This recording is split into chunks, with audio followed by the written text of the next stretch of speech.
with Dave and Mackie on WCCR, broadcasting from Australia for Revolution Radio on freedomslips.com and revolution.radio, where it's more than just radio. So jump in the chat room if you can. This is show number 444, believe it or not. Oh, my goodness. Talking about physical evidence. Physical evidence, we're still talking about that because it's interesting stuff to talk about. And yeah, it's going to be fascinating today, I think, for you guys. It's on air, online, and on your smart device, so grab an app to listen anywhere or listen at home on a Grace tabletop digital radio. And if you missed Solaris' show, which I did, which you shouldn't have, but it was an awesome show, with Drew Hurst Beeson. Drew Hurst Beeson, and his book is Paratrooper of Fortune, right? And they were discussing his book there. And if you get a chance to listen to it, just go ahead and become a subscriber to the Freedom Slips archives. It costs you $5 a month. $5 a month. No longer free, I'm afraid. It's now $5 a month. But if you are going to subscribe, you can listen to all of our shows, to our shows, to all the hosts' shows. Going back, well, I think, Dave, 10 odd years now, right? I think it is. Now, before we proceed, though, I would like to acknowledge the traditional custodians of the land. For me, it's the Darug people here in Pemulwuy, and for Dave, it's the Darkinul. Dave. And we would like to pay our respects to elders past, present, and future. Interestingly enough, I think we're becoming more aware of just how well the First Nations people anywhere in the world, really, but in Australia specifically, have taken care of the land. I've been watching a lot of reports recently around a cultural burning, Dave, cultural burning of the forests. So we're talking about forest management here, right? So obviously, forest fires, especially in Australia, nothing new. In fact, the flora, all our trees and bushes, etc., are designed to thrive in fire. In fact, they need some of the plants need fire to spread their seed, as it were. They require it. 100%. They have to have it. So the heat of the fire will open the seed pods, sometimes in an explosive fashion, catapulting seeds far afield. So fire is a integral part of the natural cycle in Australia, as it is in other parts of the world. What we're seeing now, though, of course, these fires are not really as natural as they used to be. They're much too frequent, much too large, and much too hot, believe it or not. But it appears that the Aborigines of Australia had a really good way of managing the forest. It's called cultural burning or cultural, forest management, and it's being brought back on the eastern seaboard here in Australia more and more.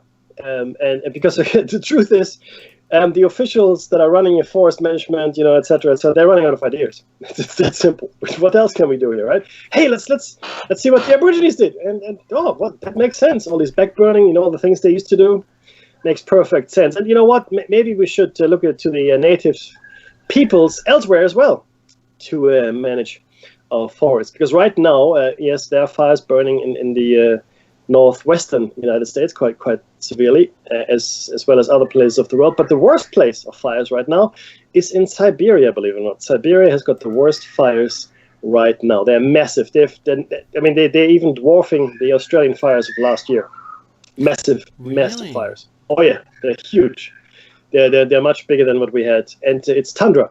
And what we're seeing, there's a shift from tundra, which is a permafrost, if you will, to now, well, it's no longer permafrost, it's thawing, and it stays thawing as well. It might freeze a little in winter, but then it thaws again, and it releases methane gas and a whole bunch of other greenhouse gases, but methane, of course, being the most prevalent.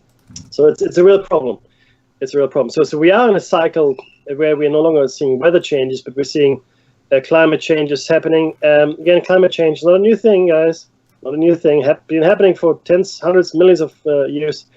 Tens of millions of years, and climates have changed, come and gone, and it's just a thing that the Earth goes through. Are humans to blame? Well, I'm sure there's, human activity could be an accelerating factor. It doesn't mean the climate change wouldn't have come anyway.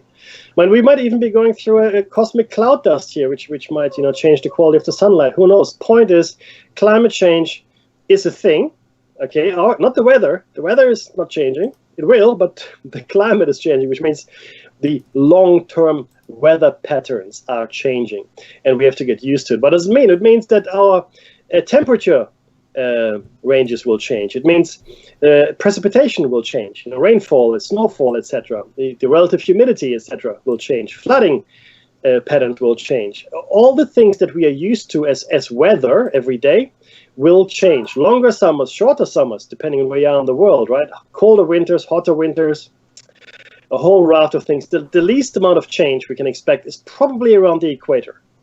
Probably. I mean, there will be change there too, but it will be the least amount of change. That's my opinion only. But we will see significant changes at either end of the poles, North Pole, South Pole. That's where the biggest change will come from. However, that's my little spiel on the weather. Dave, how have you been, my friend? Yeah, been good. I see a lot of stuff. I read a lot of. I suppose my life, except for work or my family commitments, I am now just a news intake device. That's all I do. I just examine news from all around the world, and I try and get a balanced view and understand the slant from each of the providers. Some of them you're pre-known, your Foxes and like your Sky News in Australia, or your CNNs, left or right, not respectively, just left or right or centre, or they come from a different place entirely. Some even imaginary. That's all I'm doing outside of all my other commitments, and I'm finding that there's some news and this is what I sort of gather for each week that we do our show, and I post streams of stuff on Facebook, and some of my friends love it and some hate it. A late presidential bid by Kanye West sees him attract a I've got a clip that went live to Facebook. Sorry, to YouTube to send. Sorry. I've noticed, just to do with the virus. So I've got the screen of the Johns Hopkins viral data, and I've been tracking it myself, and I do it daily.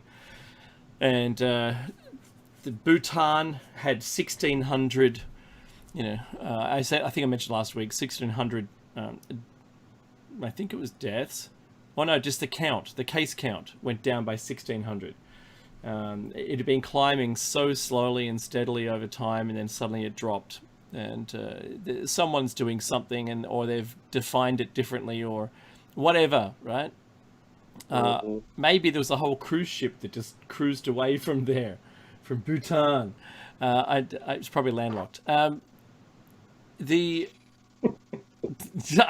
got to throw that in as a caveat. I don't know where these agendas are coming from. I still hesitate to believe some countries' numbers. Like, there's no North Korea referenced. Kim Jong-un is, not to be seen. His sister seems to have floated to the top, according to the imaginary news that we get out of there, because who knows what's real. Remember that they did say they won the World Series right? Even though they don't compete in it, they still won. Well, that was their government's talk to the people to talk it up. So, but having said that, Mackie, the global cases is 30.6 mil, and the global deaths. I've been predicting that the 20th September, except for a slight downfall, and I'm not saying it's disappointing, just that the trending from about a month ago showed around about today would be the million mark for global deaths, but we are sitting at 955.8 thousand. We're pretty close, maybe 5 days out. So that means that the global death rate has started to decline somewhat, which is good to see. I'm not an advocate of the deaths, but I've got a graph on the screen that shows the global deaths started actually declining. So over the last month, that's where the figures started to skew just a little bit. But that's a good thing. But what we're seeing, Mackie, I think we're seeing, except for India and Spain and a couple of other countries that are exponential, we're seeing, even in the US, we are seeing a decline in the case numbers. Now, Mackie, this week here in Australia, a professor of virology within Australia's territory said that Australia probably had 60,000 unreported cases of SARS-CoV-2, otherwise known in the media incorrectly as COVID-19. they said 60,000. And it's like, wow, that's a lot. If we've got 26 now, that's pretty high then. And my thoughts were that I think they're trying to restate the case of the severity of the virus. Or, if you do the math, that would bring our case fatality rate down to like 1%. Because we're currently at 3.5%. Yeah, that's correct. Now, look, when it comes to these numbers, and this is a general statement. But that's an IFR, not a CFR. Where I'm providing CFR case numbers. Yeah, confirmed. Exactly, and that's really where we're going here. Confirmed. So, roughly, and if you look at the total numbers, roughly 10% of all tested people, between 8 and 10%, have COVID-19. Roughly, thereabouts, right? Mm-hmm. Some have 5%, some are slightly higher, but let's level in around 8 to 10%. Now, then you can only know for sure if someone has been tested. That's the caveat here, right? If you haven't tested someone, you don't know if they have it or don't have it. And another thing is, once you have been tested, doesn't mean you can't get it again, right? That's really critical to understand as well. So, but let's go with the tested one. So, but if you overlay that, we had a lot of tests, Dave. We had a couple 100 million tests easily, if not more, in the world. I mean, in America alone, I think we had. Let me just double check the number here. We had almost 100 million tests in America alone, 60 million in India, another 40 million odd in Russia, etc., etc. So these are the highest tested nations. Australia is pretty good as well, believe it or not. In China, apparently 160 million people were tested, which is impressive. Yeah. That's very impressive. But the point here is, so you can only tell for sure, of course, if someone has been tested. That's when you know. But let's say 10% of people have it. Okay?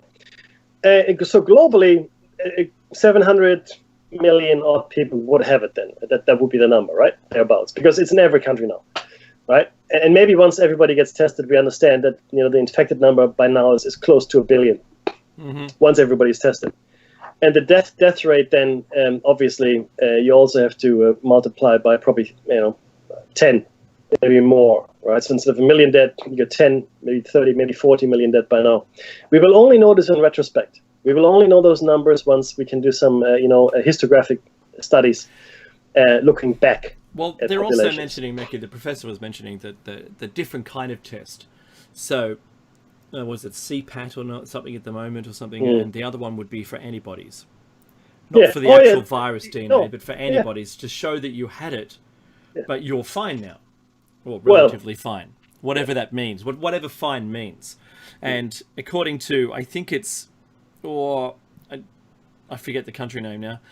Spain, I think it might be Spain again, or Chile, who have said they're not going to count anyone actually recovering anymore. Okay. So, and they haven't been counting them for, to be honest, a long time. Spain and UK are not counting them. Yeah, Spain. I think Spain. So Spain stopped counting recovered people at 150,376, and they're now at infected as 640,000, having had it. But they're not saying they stopped reporting the people who have been declared to recovered because they don't know what recovered means. Right. And do you end up with thrombosis long term? Was that truly the cause? Maybe the cause of thrombosis all along was having a very similar viral effect in your blood, where it the virus daisy chains your blood vessels together and you get clots. That's one of the things that this virus SARS-CoV-2 does. But given that the virus CFR, the case fatality rate, is actually dropping now, and it's lower than 5% now. It's like 4.3% globally. And still falling. If we'd performed more tests earlier, it would be significantly lower, because those people would have just been asymptomatic and they never really became truly infected, although they had antibodies for it. So there's something to be said about that. And then the secondary, and I'm only questioning this because it keeps coming up in the media, Mekki, all the time, and that is people dying with the virus doesn't mean they died because of the virus. That should also be truly understood.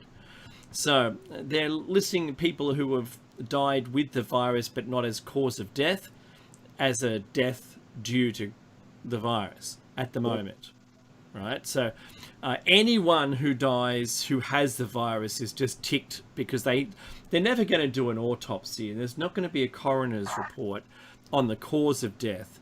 They're just going to go, yeah, well, you know, if you're really old, you just died, right? You remember Groundhog Day, that the bag man. People just get old and they just die. Not today, he says. And it doesn't matter what you do, they're still going to die anyway. And look, I don't want to sound terribly right-wing, like I don't care. That's not true. It's absolutely not the case at all. I'm just being very careful in how I mention this, because there is a lot of, say, the cancel culture is leaping on anybody who says the wrong things.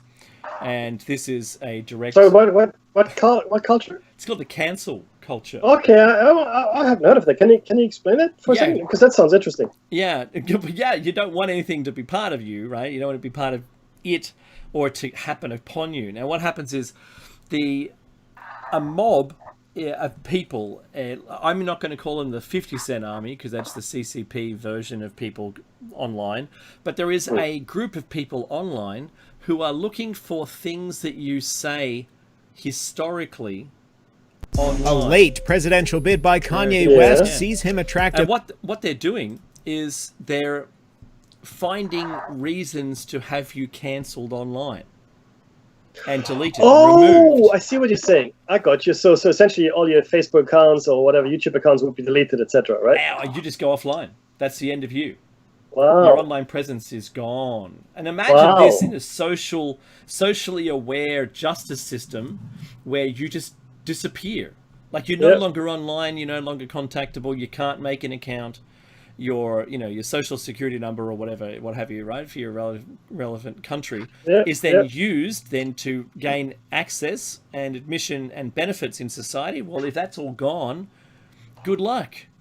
So there's actually people getting around and undermining people's perfectly good careers now, given that especially if I made a joke about Joe Rogan, for instance, laughing at something that seemed a little insensitive today, where it wasn't so much 5 years ago or 10 years ago. He laughed, but it wasn't like he made the joke, and it was, the context is sort of washy on it. I'd still probably laugh, because I think humor is supposed to cross the barrier of good taste and not good taste. And that by crossing the line, you know where morality stands. And you'll find over time that line moves. It's a flexible line. And if it's contracting at the moment or expanding or changing our perspective on things, that's what good comedy is supposed to do. So I think getting someone because they laughed at a joke is wrong, but if you said something specifically, like, I don't know, Alex Jones and a school event apparently, then they'll narrow you down and then bring that to light and get you banned. And that's just terrible. Anyway, that's what cancel culture is. But the whole segue here, Mackie, is about the virologist. So the Chinese virologist, Mackie, do you remember back in February, I think it was, that we brought up this because the questions had been raised and there was already information out there on the internet about the virus possibly being created in a lab in Wuhan, and that there was registered version of the virus that had 4 indicators that were different from the one today, meaning had it been worked on, and those 4 things that changed that made it worse, and then it became a virus worth fearing if it were, there we go, fearing if it were to become loose. And then we found, I think it was the NSA or NASA or someone's, COVID.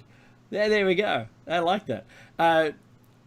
View of the actual lab that in September, I think, August or September last year in 2019, it had a lockdown on its own, and no mobile phone services and movements of people with mobiles were going within a perimeter of the lab, which was claimed at the time that this was proof that the lab had been shut down, and this is what the evidence was that got, the Five Eyes and the 30 other countries to agree that there should be an independent examination of the origin of the virus, that it was unlikely to have come from a wet market on its own, since the first cases documented had no exposure to the wet market at all. Never go anywhere near it, never been near it. So this is where that story, we broke this back in February. And so now the Chinese virologist has had their Twitter account suspended. But what I'm doing is questioning this. And I think, how could someone have their Twitter account suspended if there isn't any influence from the CCP, for instance? That's a question. How could it have occurred? See, I guess it's to my surprise that, if it was on Weibo, sure, that's, geographically within China, but is Twitter? No, we know where Twitter comes out of. That data center that comes out of, it's probably Chinese owned. And in fact, then maybe they're examining all the traffic going through it. I don't know. So we're watching something very surprising occurring in the social media platform right now. So is it surprising that someone gets banned for saying something like that? No, not to me.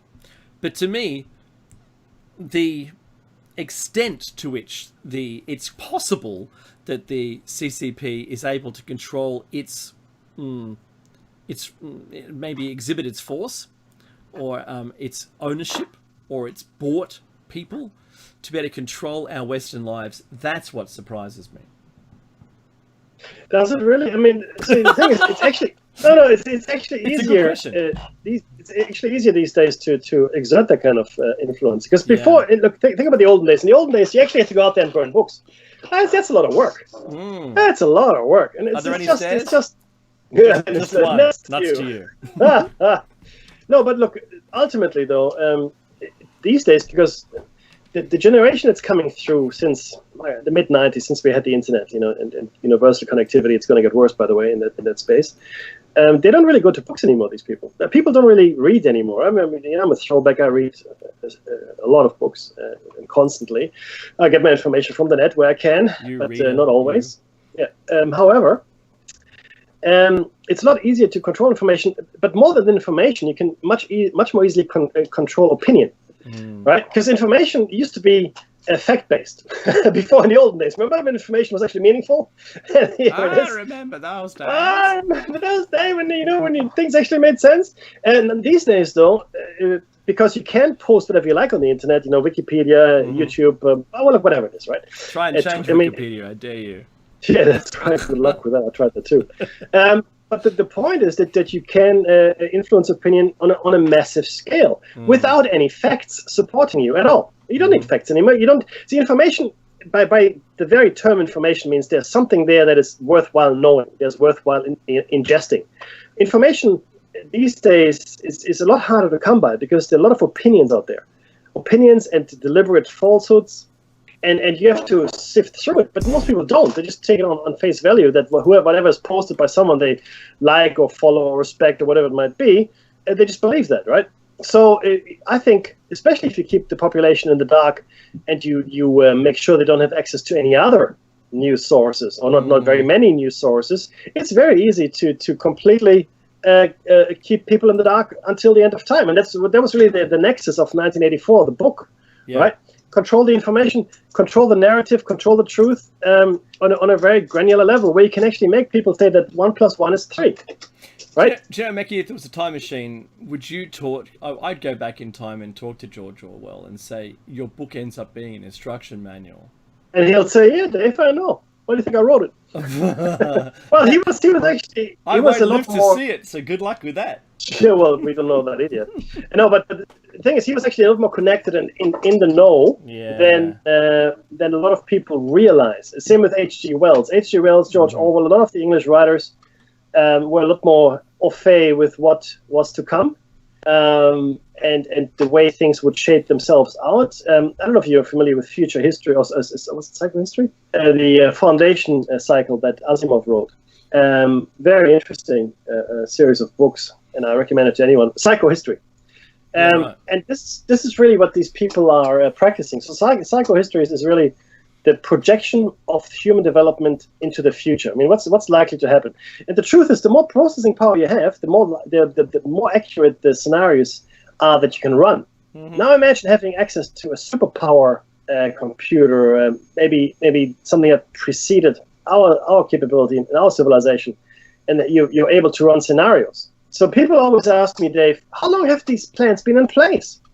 How can the elite, stay in power for so long, and people just don't get any wiser, and et cetera, et cetera? And the answer is, I believe that they had access to world builder scenarios. Like if you play Civilization today, or you play Sim or whatever these days, you know what I'm talking about. You can build these civilizations up, and the more processing power you have, the more information, the more data you can put into these simulations, let's call them, the more accurate they are. It's that simple. So I believe that these plans were put in place a very long time ago indeed, with branching probabilities, of course. This happens, that happens, etc., because some things you can't account for.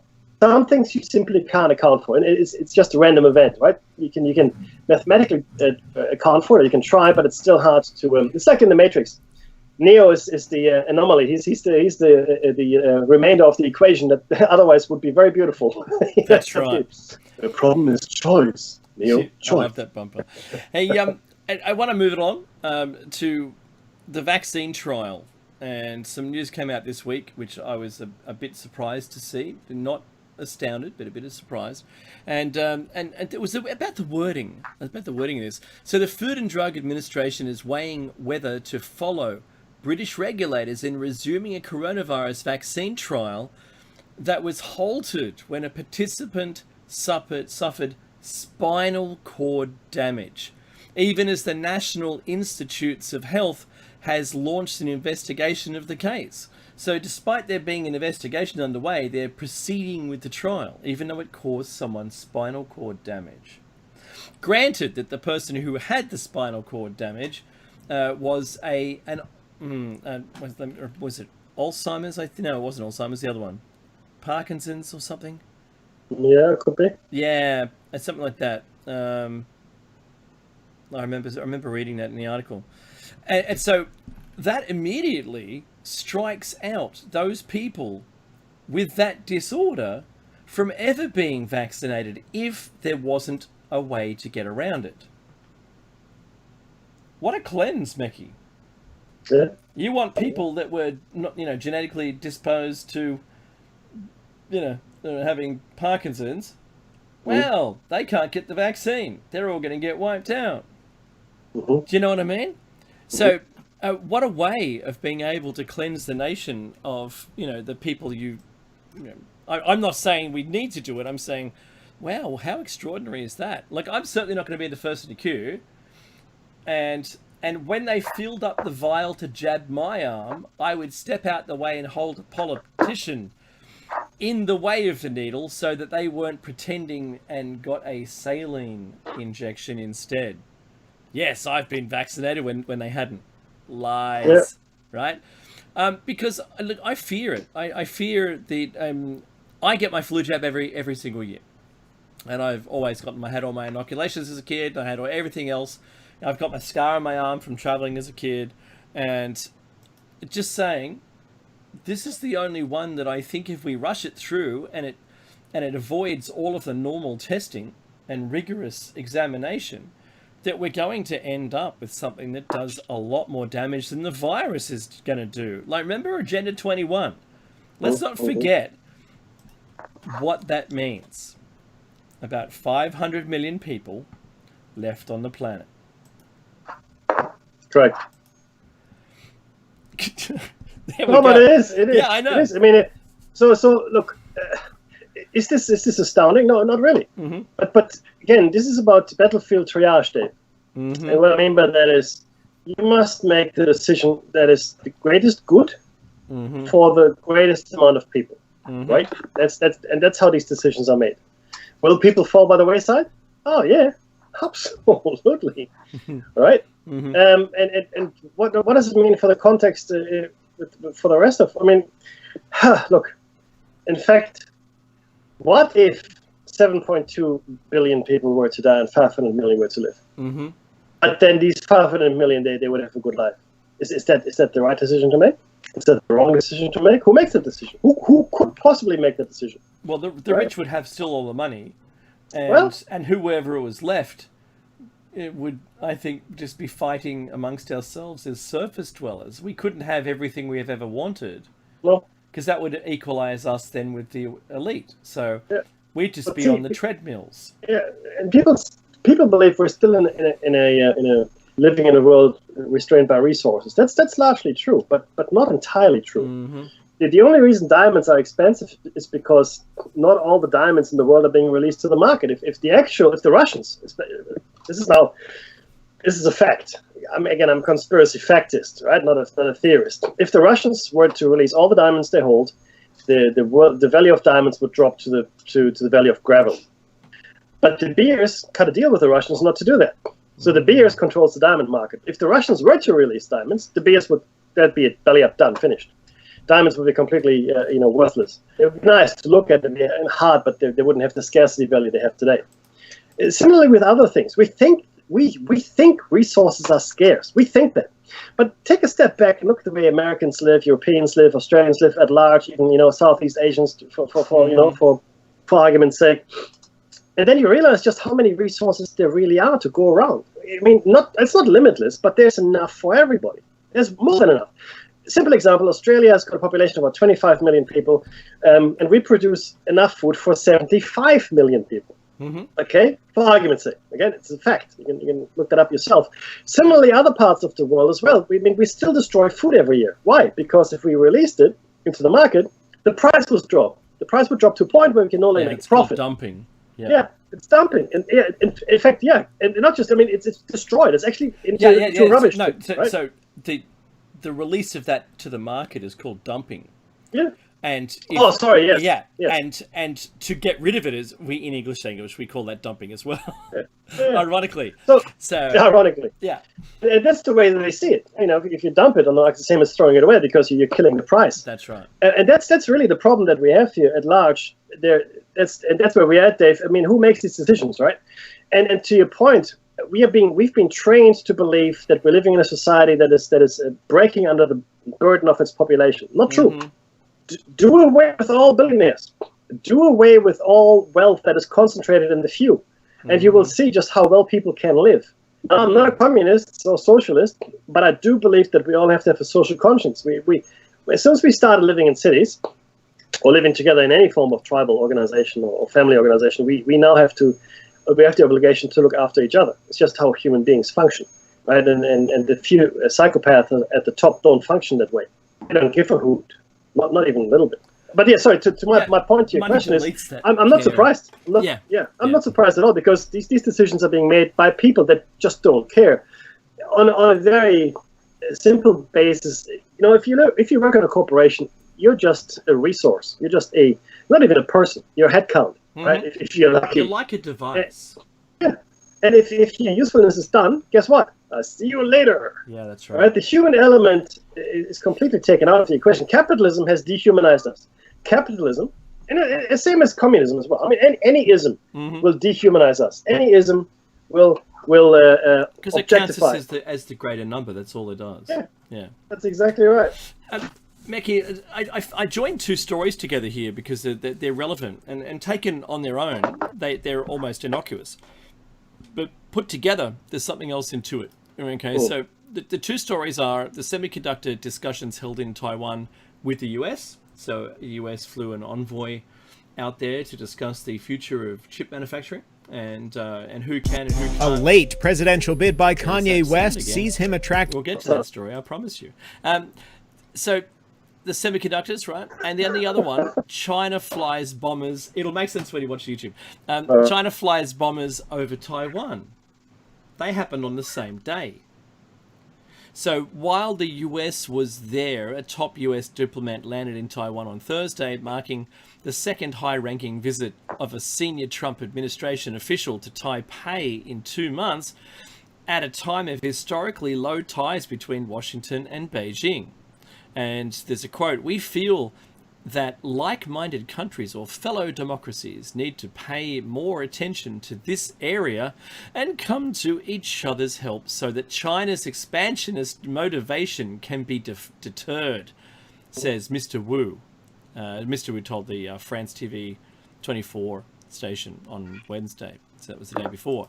So then we have China flies bombers and fighters jets over Taiwan at the very same time as the envoy was there discussing it. So they went into scramble mode and had to scramble their jets because they went inside the airspace of Taiwan. So Taiwan's defense ministry said 2 bombers and 16 fighter jets flew into their air defense identification zone. Chinese defense ministry spokesperson, so they don't hear from Taiwan on this one, Ren, I can't pronounce his Kuojang, said that the exercises were a legitimate and necessary action taken in response to the current situation across the Taiwanese Straits to safeguard national sovereignty and territorial integrity, he said to AP. I understand why they did it, and I understand why the US is doing what they're doing, but it's certainly heating up the water, Mackie. The heat is under the pot with the pot on the boil. And like I said, we're seeing escalations. This action, or both actions together, are not a decline in that escalation. Look, if you were China, and you knew that someone was coming into Taiwan to discuss whatever they're discussing, right? Yeah. Like a high-ranking American official, I would have fighter jets flying over there as well. Say, hey, guy, you're in my country. Because the Chinese don't see Taiwan as a separate country. Taiwan, as far as they're concerned, is very much sovereign territory of China. That's right. And while it's a very complicated issue, it goes right back to the 1940s, right? The 1930s, really, when Chiang Kai-shek moved his Kuomintang into Formosa, now named Taiwan. And Mao Zedong, and his Communist Party took the rest of mainland China. It's a very, very, very difficult situation. More complicated, believe it or not, than Vietnam or even Korea. But I would do the same thing. Say, hey, guys, hello. This is my country. So they view anything that happens in Taiwan as an internal affair. And the Americans sending some high-level delegates into Taiwan is of course, a snap. It's like, hey, I can do whatever I want. China, what are you gonna do about it? So it's tit for tat at this moment. We're at tit for tat. I've got the King's initial song from Hamilton in my head. You'll be back. You will see. I love that. It's in my head all the time now. So look, the next story. It may not interest the US so much as it does me. But this was to do with the gas power generation is now on the table. And I found 2 articles that joined them together. And one was this is my words, not an article. And in an astonishing about face, the Australian government has declared to the power industry and the public that it will make its own gas-fired plant if they don't. This comes on the same day as millions of dollars in donations were given or received by the government by the gas industry. Is that a shock? Sorry. Are you surprised? Hang on. No, it's not a shock, and I'm not surprised by it. But I think we have to turn the word donation into bribe. There isn't any other way to say it. So, Mackie, Dave, that's illegal. They couldn't do that. It's illegal, isn't it? Well, donation is legal, and bribe isn't, right? However, just because you call it a different word doesn't mean it's a different thing. But I'm so naive, Mackie. That's almost doublespeak. That's what that is, right? We are living. See, people say, "Oh, 1984, what a terrible vision, Dave." What a terrible vision, 1984. Isn't that? You're in it. You're living it, guys. That's right. That ship has sailed. Hello. Oh, what a terrible thing it would be if that were true. If only, right? Yeah, where are you? Yeah. I laugh. This is me laughing. Oh, I laugh. Mackie and I have talked about this a lot, and the first thing is we need to remove all public money from governance, because that's clearly corruption. It's corruption in so many ways. While it may not, go straight into the coffers of an individual, or benefit them in a way that they personally gain, their party gains, and their party makes decisions based and has to take into account those donations. They couldn't suddenly, if you received $20 million to your account as an organization, you can't just say, well, thanks for that, good luck, we're going to do the opposite. Mm-hmm. They're going to go, hey, but what of that money we gave you? And we're going to go to the press. We're going to go, hey, we just donated all this money, we didn't get our way. Oh, no. We're in, whatever the government wants, we'll support. Right? You can see what I'm saying? It's never going to work. It doesn't matter how you think it works. You need to change your mind on it, I think, as a people, because it's astonishing that in today's age that you're still able to send money to a political party to get favor. I don't know who. Oh, hell! The biggest industry in Washington, Washington specifically, the District of Columbia, is lobbyism. Okay. Absolutely. So that lobby should be deleted. But anyway, I'll be shot, or have to get my kids to start my car in a minute. So this leads into the next one. So remember Trump's plan to drain the swamp, and I've been looking it up, a bunch of this information this week, and how that's coming, and I've come to a few questions. So I remember Trump promising to drain the swamp when he was elected, or in his lead up to the election, and well, the question really stands right now: how well has he done? That's a good question to raise, right? I wonder if the difficulty of draining the swamp for him has been that so many of these people that he's encountering are actually bought.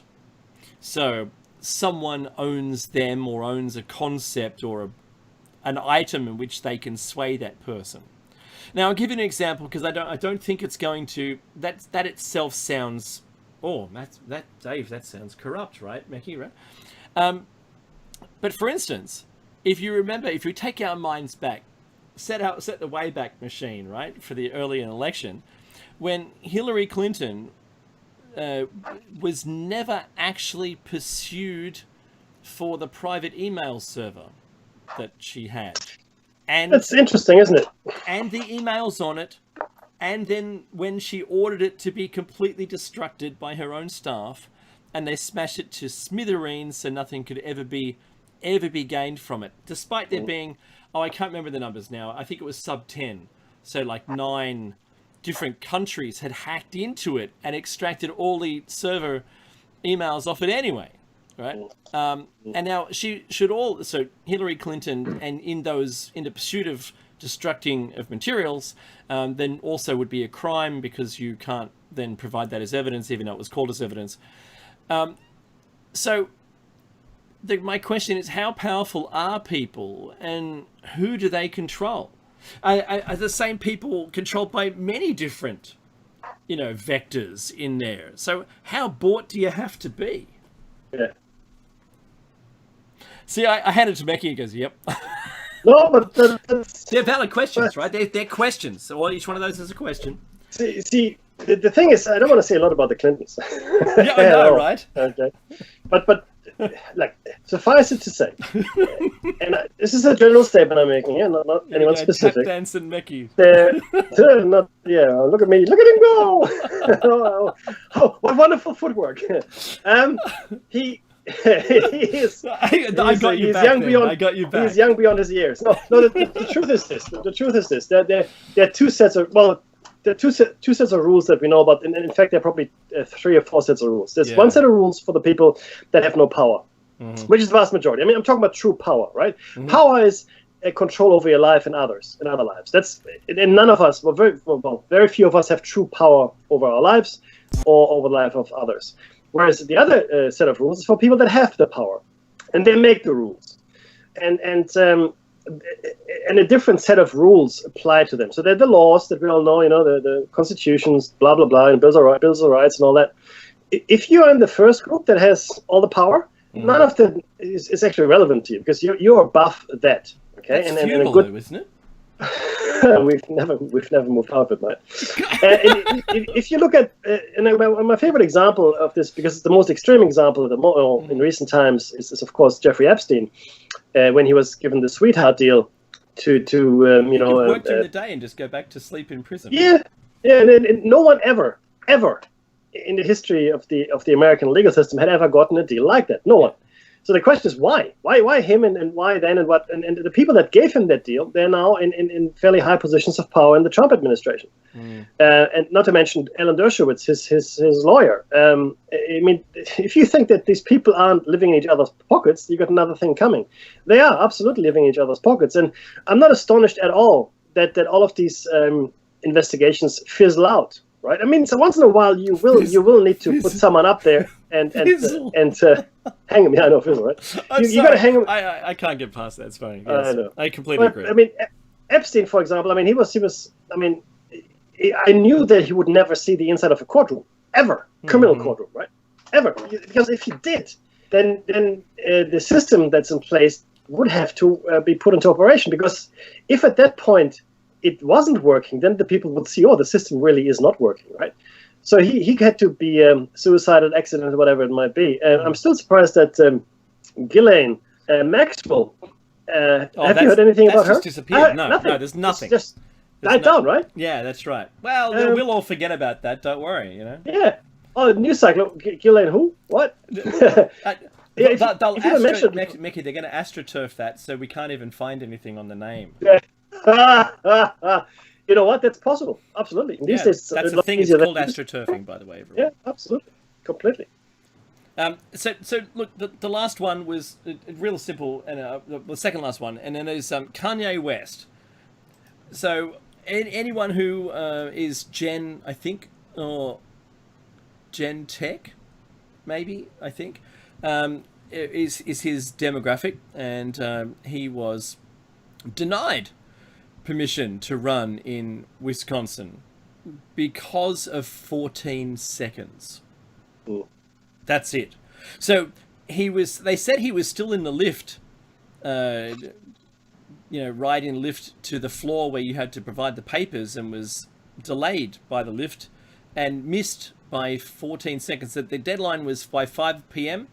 and he was still in the 5 p.m.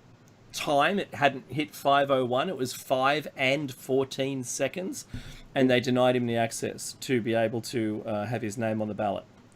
He will still be able to have his name on the ballot of other places, maybe even more critical towns, but that's going to be certainly some challenge. I think the people who have their ballot office on the second floor and there's lift operator van, repair van out the front, I'd take the stairs,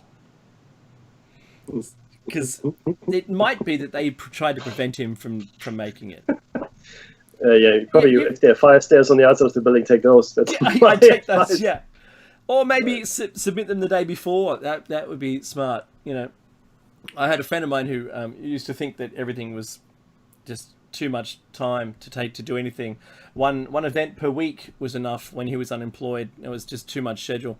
And maybe Kanye's a little like that, maybe a little disconnected, but his peeps should really get him on top of that. So Mackie, the big news though was an 86-year-old who passed away this week.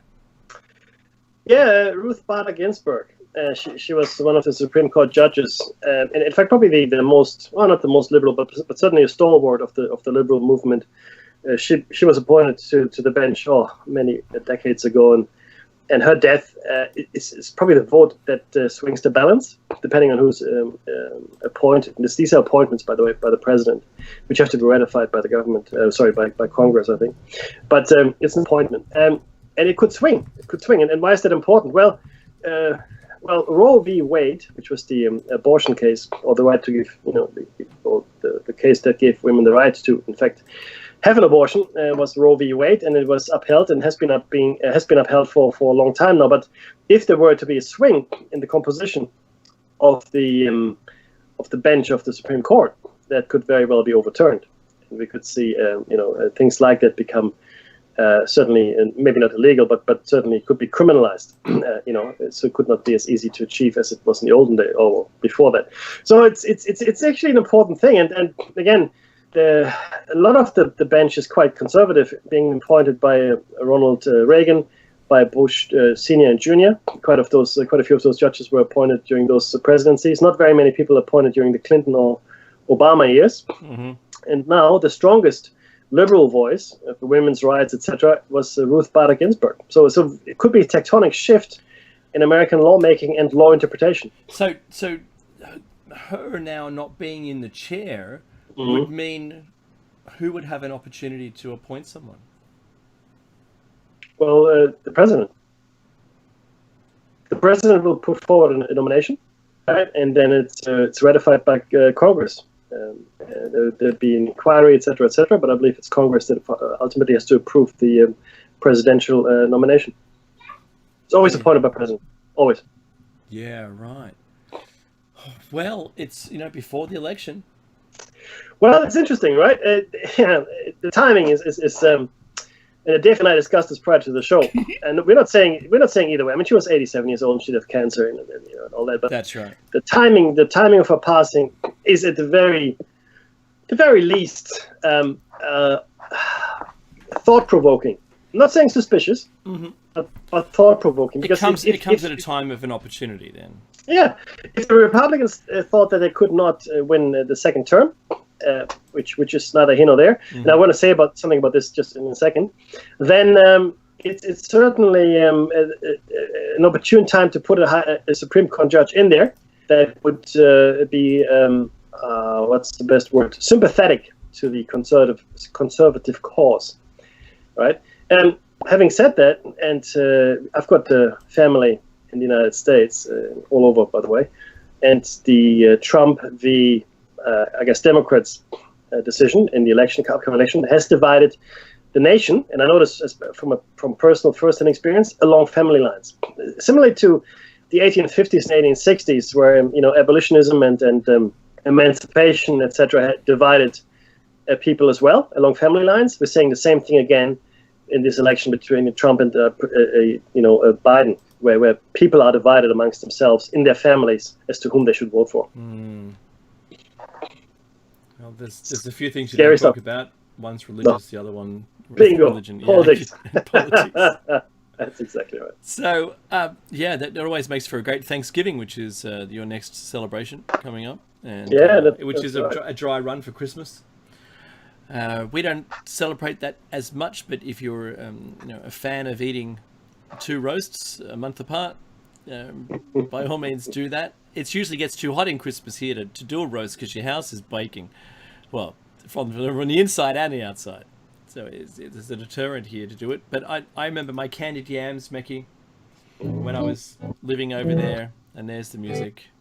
Oh, now I want candied yams. Have a great break. It's only very short. We'll see you back after with that for a continuation of our show, Shiny Side Out with Dave and Mekki, and we'll be talking about physical, biological artifacts. Take the time to donate. And